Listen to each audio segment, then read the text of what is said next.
Bah oui. Parce que ça, c'est le coup classique. Vous fumez une clope devant, l'autre, il est anti-clope, surtout que c'est des médecins. Et puis, il vous voit 3 minutes après, ils se disent tiens, ce gars-là, je l'ai vu en train de fumer une cigarette devant. Ça peut être des choses, mais ça peut être des choses tellement bêtes. Ouais. C'est sûr que c'est. Bon. Bon. Donc j'en étais au fait que... ah oui, alors j'avais une question à vous poser. Vous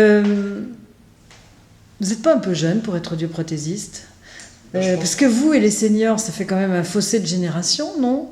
Je pense que c'est d'autant mieux parce que les générations, les générations des seniors, la génération des seniors et la génération plus jeune, on va dire, ont beaucoup de choses à apprendre. Qu'est-ce que c'est que ce on va dire?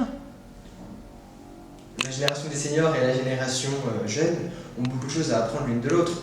Par exemple, la génération des seniors a vécu les années 60, peut-être même la Deuxième Guerre mondiale, elles ont beaucoup de choses à nous apporter.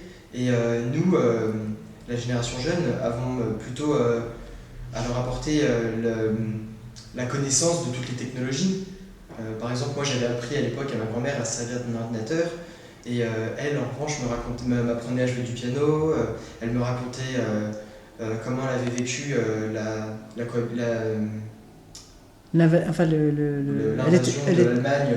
Elle était sur Paris, non? Oui. Ouais. Donc, l'occupation allemande. Il y avait souvent des bombardements, tout ça, elle m'a souvent raconté ça. Donc on a beaucoup de choses à apprendre entre générations.